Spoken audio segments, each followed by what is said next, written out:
with the bros and you know we be mobbing. Had the Kataz in December, we tried it. Welcome back to another episode of A Day in a Sports Life. I'm your host, Dejan King. Thursday Night Football's back with a competitive matchup between two top NFC opponents. The Washington Commanders went into Lambeau Field to take on the Green Bay Packers. Now, this was a pretty competitive game for most of the part, with the Washington Commanders coming in. Jaden Daniels coming off of a 1-0 victory over the New York Giants. It was a low-scoring game, but they were dominant the entire time throughout the game, keeping the lead, maintaining it. With the Green Bay Packers, they had a divisional rival in the Detroit Lions coming into Lambeau Field, and they also dominated them too as well. So in this opening Thursday Night Football matchup, we had two top teams playing one another. And I got to say, man, the Green Bay Packers, they showed up to play. The Green Bay's defense shined in this matchup, and they had 4 sacks total, 2 tackles for loss, 8 pass deflects, and 12 QB hits. The entire game, Jaden Daniels was under duress as Micah Parsons and company like Rashawn Gary, Devontae Wyatt, and Edgerrin Cooper all was able to get pressure on Jaden Daniels and disrupt him throughout the entire game. Micah Parsons' stats was 2 tackles, a half a sack, but his impact really came in when he was able to cause 3 flags on the offensive line for the Washington Commanders. And the biggest thing with Jaden Daniels this game is that he was not calm in the pocket because he was under duress the entire game. I mean, the biggest thing with him, he was just flustered. He was stoic in the face with his facial expressions, but in the game, you can tell that he was under pressure and he had to hurry up his throws. And in essence, he wasn't able to connect with some of his top receivers. One of the biggest disappointments so far this year is Terry McLaurin. This man right here has only 5 receptions for 48 yards in this Thursday night game. And in 2 games, he has 7 receptions for 75 yards. He is a non-factor as of right now. So going forward, this OC is going to have to make sure that Terry is able to get the ball, just find some different schemes to try to get him open. And one of the surprising factors is a resurgence from Deebo Samuel. Now, Deebo Samuel scores in back-to-back games, his first 2 games playing with the Commanders. Week 1, he scored in a reverse sweep, which was a rushing touchdown versus the Giants. And in this one, he caught a late touchdown to get the Commanders back in, at least trying to come back versus the Packers. Now, biggest thing going forward for this Washington team is that they need to stay consistent on the offense and make sure that they can protect Jaden Daniels because he's the living, beating heart of this entire organization at the moment. But when you look at the game statistics, the Packers and the Commanders, it wasn't the cleanest game possible. Both teams weren't turning the ball over a lot, but when you do look at the statistics and you see their 3rd down, 4th down conversion rates, you can see that they both need to get better and become more efficient. Now, Green Bay outgained the Commanders 404 total yards to Washington's 230. And then when you look at 3rd down efficiency rate, both teams were lacking in this department. Washington going 5 of 16, Green Bay going 5 of 12. Then on 4th down, Washington only converting 1 of 3 4th down conversions as Green Bay fell 0-1. And that was early in the first quarter. Their OC and coach, Matt LaFleur, he got gutsy and was trying to go for it on 4th down, and they couldn't convert it. Now, on the penalty side, Green Bay needs to do a better job at just playing clean football. They committed 10 flags on this game for a total of 77 yards. And for Washington, it was just only 5 penalties for 30 yards. And most of them came with the O-line being disrupted by Micah Parsons and company. And the worst part about this game is just the points left out on the field, not converting 4th downs. And then also, when you look at the kicking statistics, Washington's kicker went 1 of 3 from 50-plus yards. He needs to do a better job at kicking from a long distance. And if he makes those field goals, the Washington Commanders are within one score or within a field goal deficit. And when the Green Bay Packers went 2 of 3, kicker made all three of the extra points, and his longest field goal was 56 yards. So there's a direct dichotomy between Washington's special teams and the Green Bay Packers special teams. Now, the keys to victory for the Packers in this game was just Jordan Love's ability to find his open receivers. He played a really good game. He went 19 of 31 for 292 yards and 2 passing touchdowns. And there's some key injuries like Jaden Reed, who suffered a broken collarbone earlier in this game after catching a pass in the end zone for a touchdown, but there was a holding call, so it was called back. And so losing him is going to be a detriment to this offense, but Jordan Love is also able to find his other weapons, whether it's a tight end or a receiver. And in this game, he found Tucker Kraft, who caught 6 receptions for 124 receiving yards and 1 touchdown. And then also early in the game, he was connecting with Dontavian Wicks. He got him involved early for 6 targets. He had 4 receptions total and 44 yards. And Josh Jacobs just doing what he does consistently. Yeah, just being the guy, the main workhorse running back. 23 carries for 84 yards and a touchdown. And when you look at this Green Bay Packers team and totality, this is a team that can compete for a Super Bowl. Now, I made the prediction last week that Detroit Lions would possibly be the team, but I did have Green Bay coming in near second. And with Green Bay defeating the Lions, you can see that this Packers team is destined for a deep run as they got the season started off at 2-0. But when you're looking at this Washington Commanders team, they definitely got kicked in their face on Thursday Night Football. It was not a clean game, and Jaden Daniels just looked flustered majority of the game on important downs. He's throwing the ball in the dirt, throwing it out of bounds. I mean, it just wasn't a good game overall for him. But they can bounce back next week as they take on the Raiders at home. And then following that, they go on the road to the Falcons.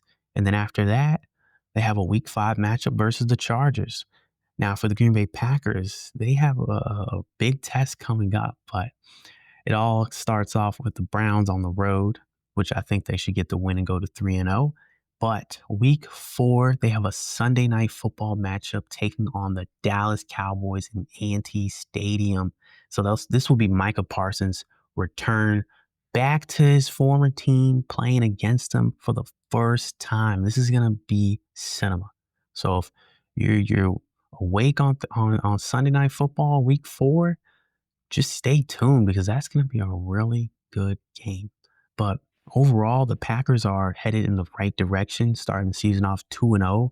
And for the Washington Commanders, I think this was a wake-up call for them to realize, all right, the rookie honeymoon with Jaden Daniels is over. He's now into a sophomore year as a quarterback. And this team, we have aspirations of being a contender.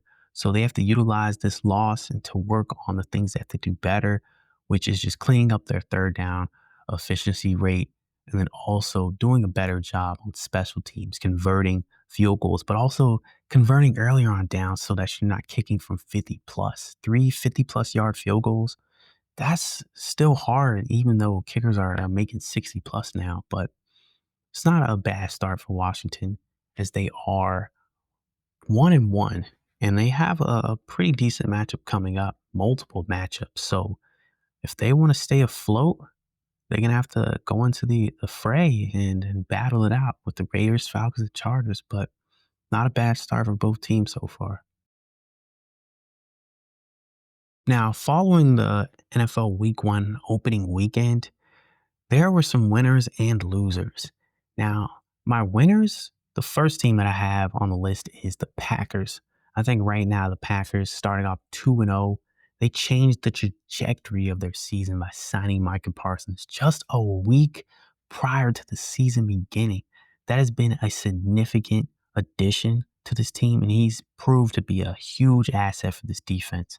They have a top 5 defense in the league, and they are definitely Super Bowl contenders. So I think that the Packers so far have proven that they are one of the biggest winners so far in this season. And obviously, starting off 2-0, there's a greater possibility of this team making it to the playoffs as opposed to not making it at all. Now, the other team that I have on this list is the Indianapolis Colts. Now, they gambled on Daniel Jones and it proved right. They made the right decision at starting Daniel Jones over Anthony Richardson, who was their top 5 quarterback pick in the draft a couple of years ago. Now, choosing Daniel Jones, it shows that he is a veteran. He's poised, and he's just more mature at that position than Anthony Richardson. And it all shows with them giving him the captain badge. Now, in their week 1 matchup, they seemed like underdogs versus a Miami team that wants to make another playoff push. But they completely dominated this Miami Dolphins team. I mean, Daniel Jones looked impressive the entire game, and that's something you got to give him credit for. I'm going to talk about some early NFL superlatives, but right now, Daniel Jones, I mean, he's doing his job as the quarterback. And if he can keep it up and he can stay consistent and competitive, this Indianapolis Colts team can really compete in the AFC South. So, kudos to Daniel Jones and the Indianapolis Colts for getting things kicked off with a 1-0 record. Now, the next team that I want to talk about, the 2 teams I will be talking about next are what we call the cardiac kids right here. We have one from the AFC and one from the NFC. The one from the AFC is on Sunday Night Football. The Bills pulled off a 15-point comeback on the Baltimore Ravens. Now, they literally snatched victory out of the jaws of defeat. I mean, this is insane. This win shows that they can fight through adversity. And heading into a divisional matchup with the New York Jets, they're going to need that momentum going into this game because this is going to be a tough division this year for the Bills. And with everybody losing in week 1, the Jets, Dolphins, Patriots, the Bills starting off 1-0, excuse me, it gives them advantage going into these next couple of weeks. So kudos to the Bills for getting things kicked off at 1-0 and just pulling that comeback on Sunday Night Football versus the Baltimore Ravens, who looked like they were cruising to a 1-0 victory, a dominant 1-0 victory. The next team that I have is the Vikings. This was J.J. McCarthy's first NFL start. Now, he's a national champion with the Michigan Wolverines, and he's actually bringing in a 15-0 win streak into the NFL. But he's also going to continue it after pulling off a comeback victory over the Bears on Monday Night Football. Same scenario as the Bills. The Vikings just looked lackluster going into the second half, going into the fourth quarter, and it just looked like they were coasting on to a loss to start off their 2025-2026 campaign. But J.J. McCarthy and this offense got things rolling. They got into the end zone. They built some momentum, and they were able in the end to pull off the comeback, take the lead late, and actually go up by 2 scores. So you got to give the Vikings some credit for what they were able to do, dismantling this Bears offense and defense and just discombobulating them throughout the entire game. I mean, Caleb Williams was under pressure the entire game, scrambling around, using his athletic abilities, but he was not able to be on the mark, completing passes to his receivers, which he has a plethora of them. But with the Vikings winning this game, J.J. McCarthy, he's at 16-0 right now, his last 16 starts. And his team and coach, they believe him. Coach showed it with just the way that he just stayed composed and allowed JJ to work through adversity, overcome every obstacle that he had in this game. And you could see that McCarthy is very resilient. So is this Vikings team. And just making the playoffs last year with Sam Darnold, who knows? This could be something that they're building in the future. They're building an actual franchise team that can compete and sustain that level of competitiveness that they showed in that week 1 matchup versus the Bears. So those are the 4 teams that I have as the winners, the top winners, I believe, in week 1. There's more winners, but those 4 right there stood out to me. And I think that if they continue this momentum that they have going from week 1 to week 2, they're going to be making the playoffs. Now, the losers that I have from week 1, there's a bunch of them. To start off, we got the Miami Dolphins and Mike McDaniels. So I put Mike McDaniels on the coach's hot seat, and right now it's just boiling. It's boiling up past 100 degrees. I mean, it was a horrible opening weekend performance for the Miami Dolphins, getting blowed out by the Indianapolis Colts. I mean, the fan base is starting to lose faith in McDaniel's leadership, his ability to be a mature leader and command this team to victories, especially in a game that you're on the road versus the Indianapolis Colts, a team that you would believe for them to be better than. They came in and they just slept. They had no competitiveness, no sense of urgency in this game, offensively and defensively, and it proved big time as they got blown out. Now, the Miami Dolphins have a huge test going ahead as they actually are facing off against all 3 of their divisional rival opponents. They're taking on the Bills next. They're taking on the Patriots first as they play them tomorrow on Sunday. But then they got the Bills on Thursday Night Football. And then they follow that up with a game versus the New York Jets. They're going to have like 11 days between the Bills and Jets game, but still playing all 3 opponents. They're going to want to leave that with a 2-1 record as opposed to being 1-2, because if they go 2-1, then they're going to be 2-2 in the season. But if they go 1-2, then they're leaving the first 4 weeks with a 1-3 record and 2 losses in their division. So that's going to really put them behind. So if you're a Dolphins fan, you really hope that your team can buckle down and start off by getting their first win of the season versus the Patriots on Sunday. The next team that I have as a loser is the Atlanta Falcons. Now, the reason I have them as a loser, obviously, they're 0-1. But when you actually look at the way they play, they were very competitive versus the Buccaneers. And Michael Penix in the offense played a really good performance. I mean, if you look at the way that they were able to just stay in the game and compete and keep the lead for a certain periods of the game, Bijan Robinson is a complete beast. He is a fantasy merchant. If you have him in fantasy, I know you love what he's able to do for you. But the reason that they're losers is because of their special teams. Younghoe Koo misses a game-tying field goal right in within reach, less than 50 yards. And he's done this from time to time again. He has game winners and then he has game-losing field goals. So it's just very inconsistent play by him. And personally, his job is on the line.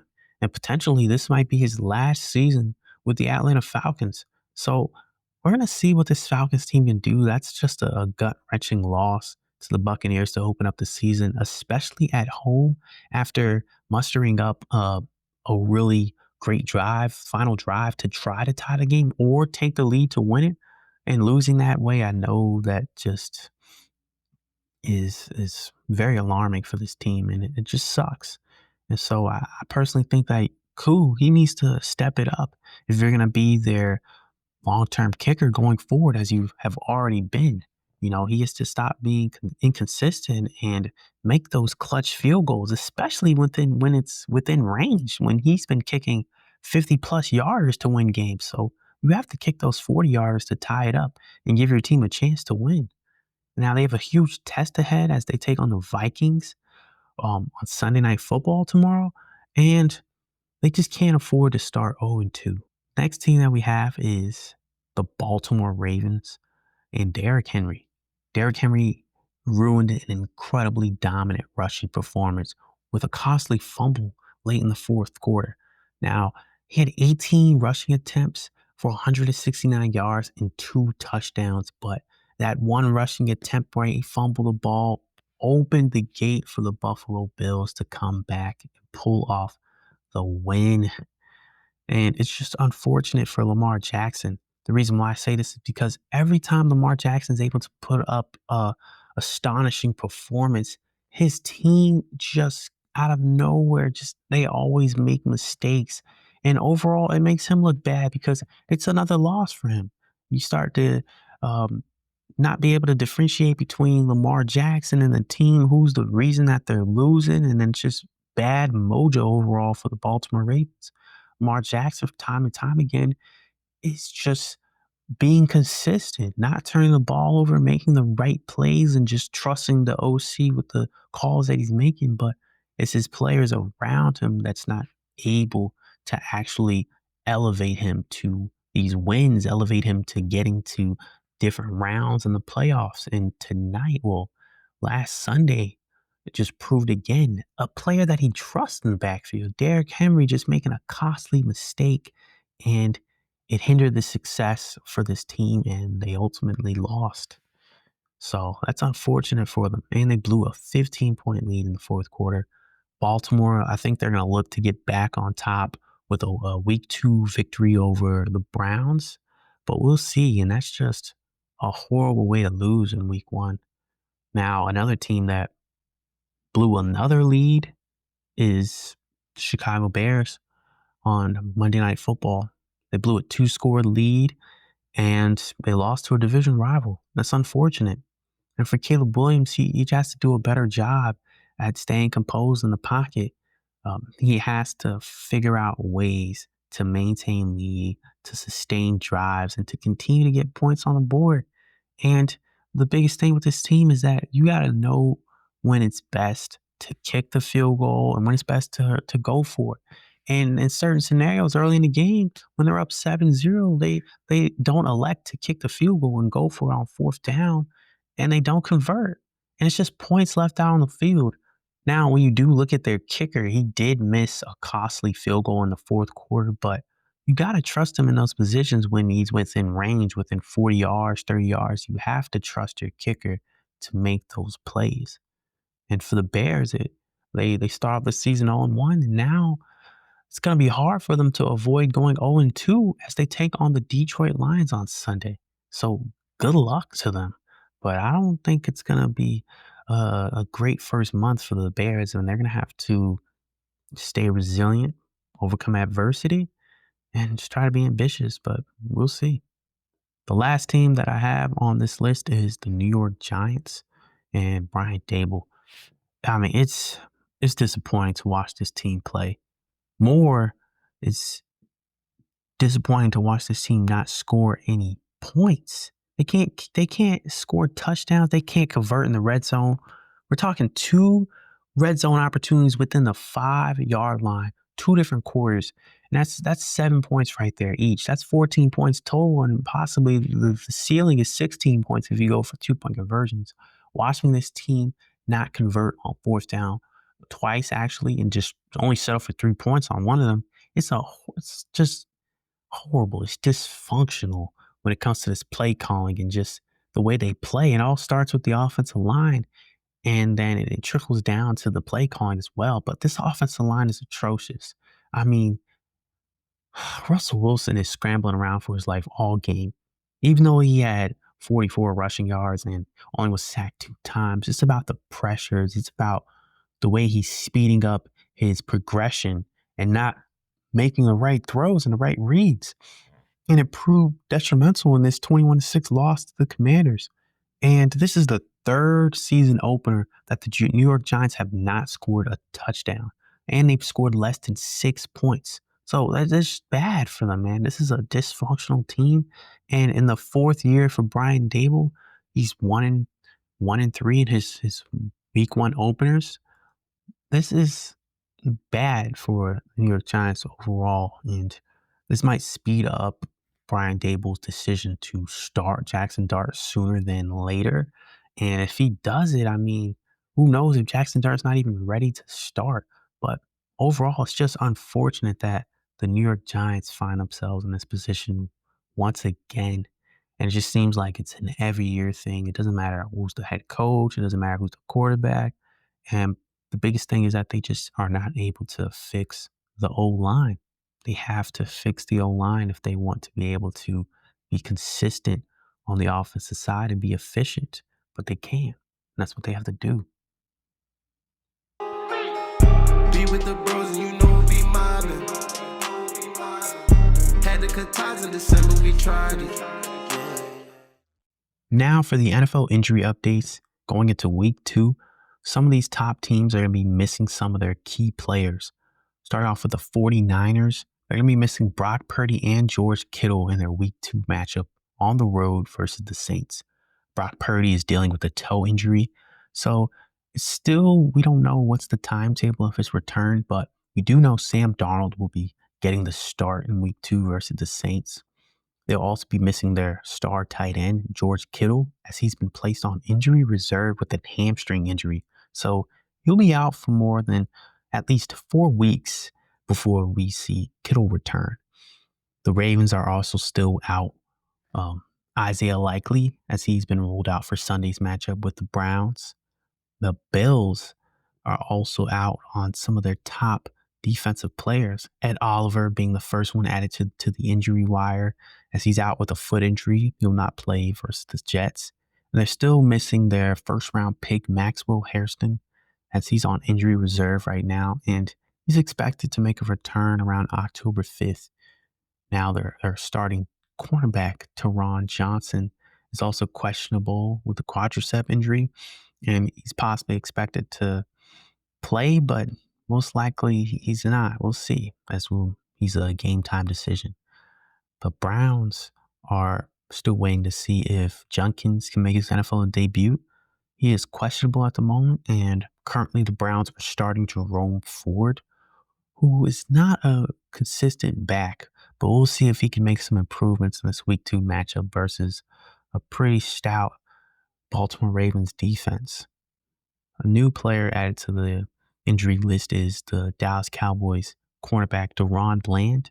So they're going to be missing one of their starting cornerbacks going against the Giants. And that might be beneficial for the New York Giants, as they just were not able to convert third downs and just move the ball effectively down the field. So with the Cowboys missing their top DB, the Giants might be able to muster up drives and make some deep plays attacking this Dallas Cowboys secondary. Now, the Broncos are going to be missing Dre Greenlaw. He's going to be out with a quadricep injury, and he's not going to be playing against the Colts on Sunday. Now, on some other news, the Packers actually rewarded Christian Watson a contract extension. They gave him a 1-year, $13.25 million contract extension, as he's still rehabbing from an ACL injury. And the new injury update is that Jaden Reed is going to be out 6 to 8 weeks with a broken collarbone. So they're missing 2 receivers now that would be beneficial for this offense, but they still have a lot of players, and we're going to still see what Golden can become, as he had no receptions in the week 2 matchup versus the Commanders, but he's still their first round pick, and I think they're still trying to figure out how they can get him involved in the offensive schemes. Now, down the list, we have Christian Kirk. He's still questionable with a hamstring injury for their matchup in week 2. And the Raiders also have Brock Purdy questionable, Brock Bowers questionable with a knee injury. And he didn't practice Friday, and we'll see, as he's a game time decision. Another player that we have that's on the injury list and questionable is Andrew Thomas. Now, the Giants need him significantly. If he can make a return for week 2's matchup, then I think that's going to be very beneficial for this New York Giants team, as they do need their star left tackle to return. They have also placed Micah McFadden on injury reserve with a foot injury, so they're going to be very thin with their linebackers. Now with the Steelers, Joey Porter is out on Sunday with a hamstring injury. And rounding off this NFL injury list, we have Devin Witherspoon, who is doubtful with a knee injury for the Seahawks as they take on the Pittsburgh Steelers. Now, it is really early to call out an MVP or a comeback player of the year, but here are my early superlatives. And from what I saw in week 1 and this Thursday night matchup, starting off, I think the coach of the year is Matt LaFleur right now. He's definitely top in the running right now. just because of what he's going to be able to do with this team. And I think that they're still building something for the remainder of the season. And we're talking about a team who possibly is going to win more than 12 games. And I think that's going to be all aching off of what Matt LaFleur is able to do with his offense and defense and just the way he's able to coach these guys and keep their head above their shoulders. I think that he definitely is probably going to win Coach of the Year. And that's a pick right there. It's a bold pick, but I think it also was an obvious one just because of what they're probably going to do. I mean, signing Micah Parsons, this team is it's poised for a run. And I think with him at the helm as the head coach, they're going to be able to make that run. Next on this list, I have the Rookie of the Year awards. These are my predictions. Offensive Rookie of the Year, I think it's going to be Emeka Egbuka. He had his first game of the season. He had 4 receptions, 67 yards receiving, and 2 touchdowns. He had a game-winning touchdown in that game versus the Falcons. And that's literally the floor. I mean, we don't know what his ceiling is. He's only a rookie, and he's only played 1 game so far and had 2 receiving touchdowns plus a game-winning touchdown. So he's getting a lot of experience in crunch time situations, and with him making plays like that, I think he's destined for a very successful career, but we'll see what the trajectory is of it. On the defensive side, I think it's a little bit harder to decide who might win this award, but I'm not trying to be biased, but I am going with Abdul Carter just because had an opportunity to really watch him each player on the defensive side. I mean, he had a partial block punt. He also had half a sack. But in order for Abdul Carter to actually be impactful to the game, and especially on this New York Giants defense, this defensive coordinator really needs to get him involved. The fact that his top 4 players have only played 8 snaps together, which is 12% of their defensive snaps, that is atrocious. Like, there's no reason that you have 4 of your main defensive stars, especially in your front 7, only playing 8 snaps. That's a reason why they weren't able to be as disruptive as they wanted to be versus a running quarterback like Jaden Daniels. So if he really wants to succeed on the defensive side, he's going to have to figure out how to get Abdul Carter rushing the passer and not just being a QB spy, but doing what he did best with Penn State. And that's disrupting the pass, disrupting the run. That's getting to the quarterback and being an elite defensive rusher. So I think Abdul Carter is capable of becoming the defensive rookie of the year, but we'll see.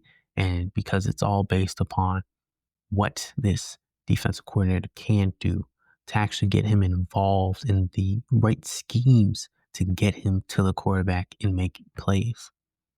Now, when we talk about the comeback player of the year, this award right here is just given to a player who has improved significantly from their previous year, whether it's a player who has already had the resume and has been very consistent in the past, but fell off for a year. And then this year, they've made some plays. They've gotten to the Pro Bowl. They just put up the statistics.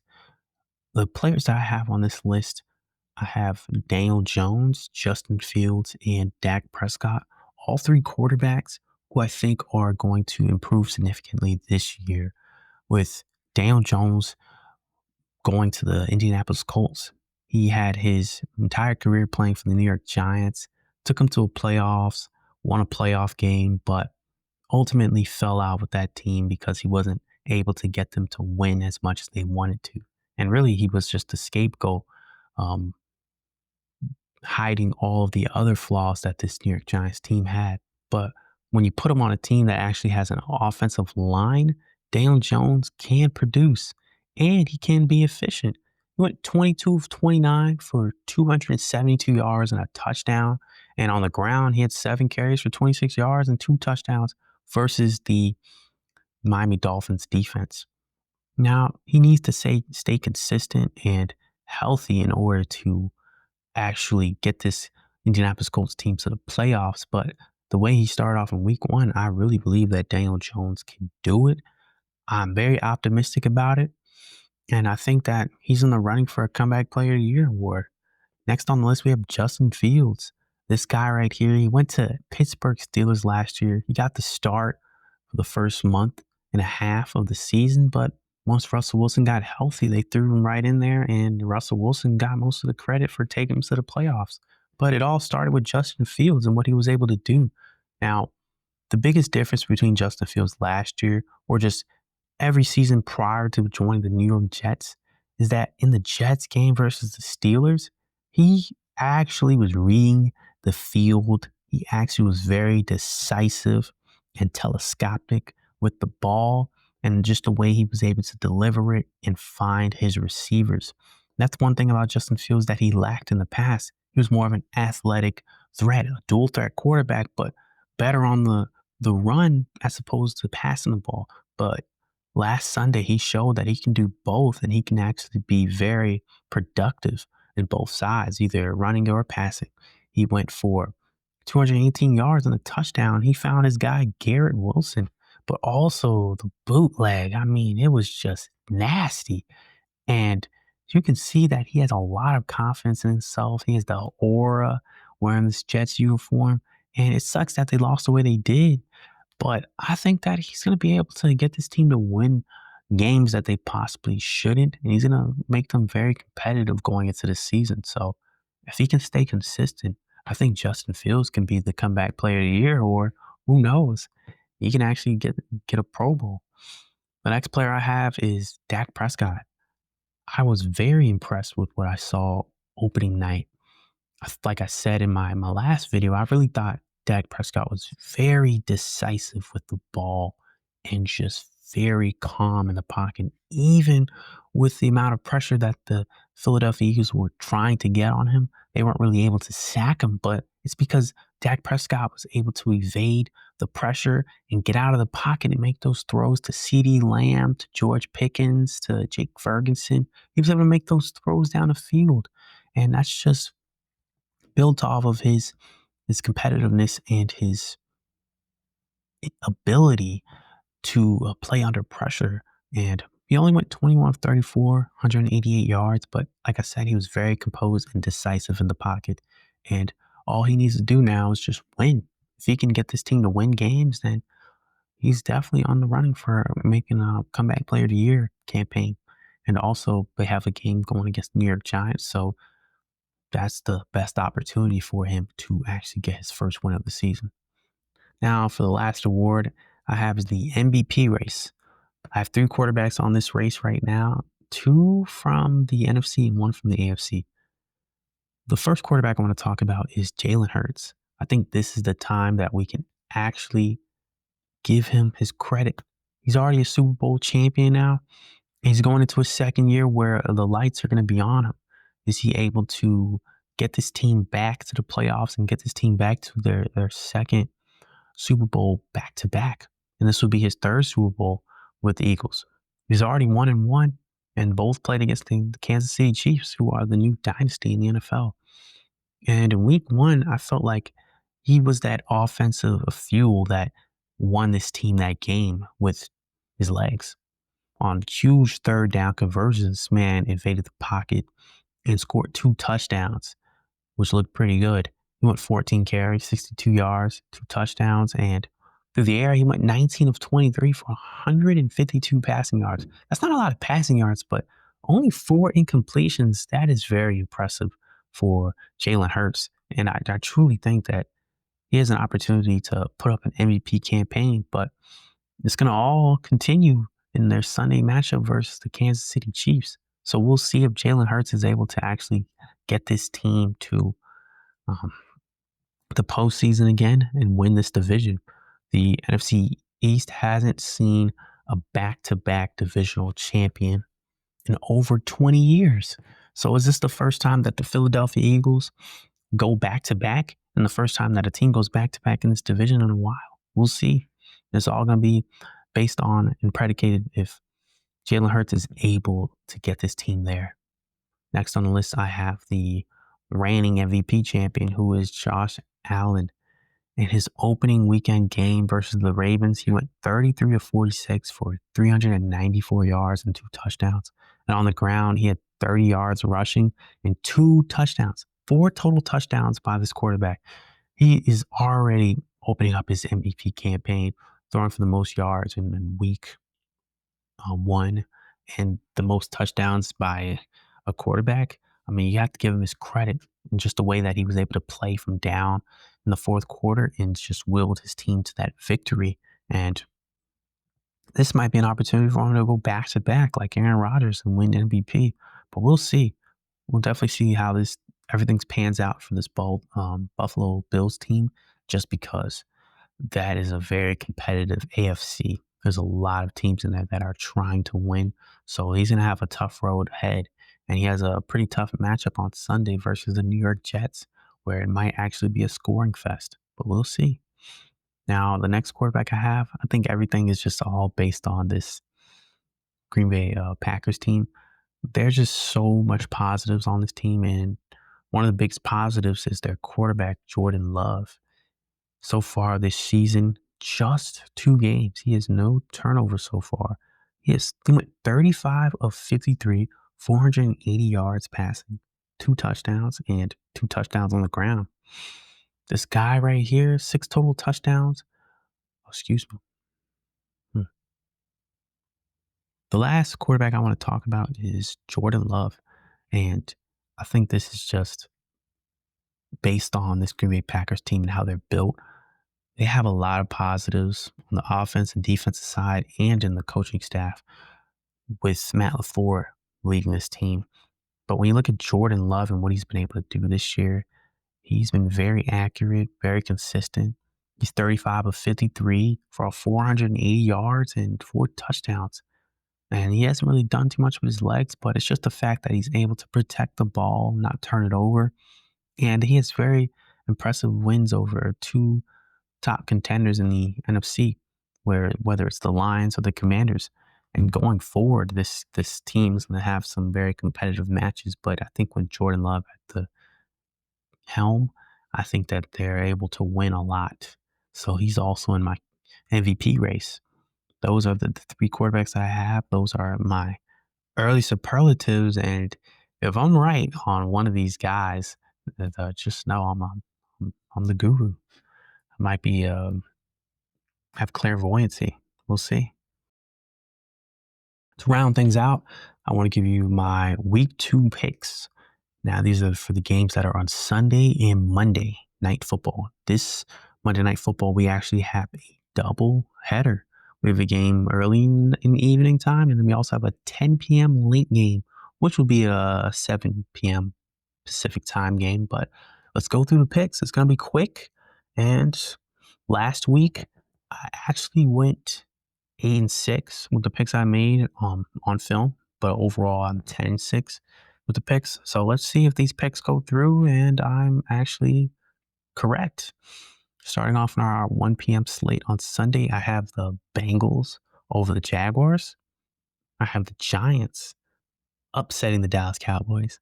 I have the Lions over the Bengals, Rams over the Titans, Dolphins over the Patriots, 49ers over the Saints, Bills over the Jets.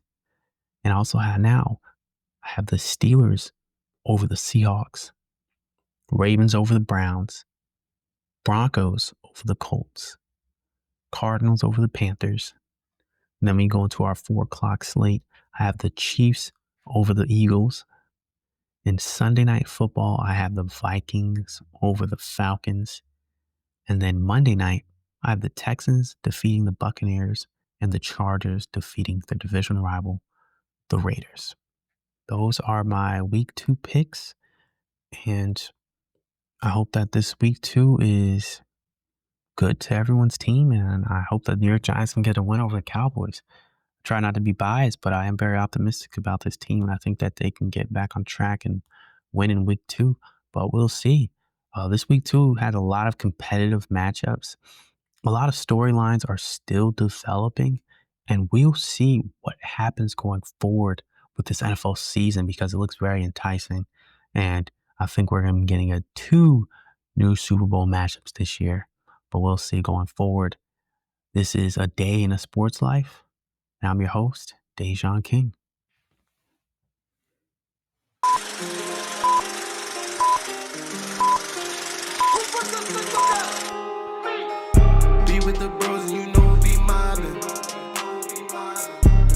cut ties in December, we tried it.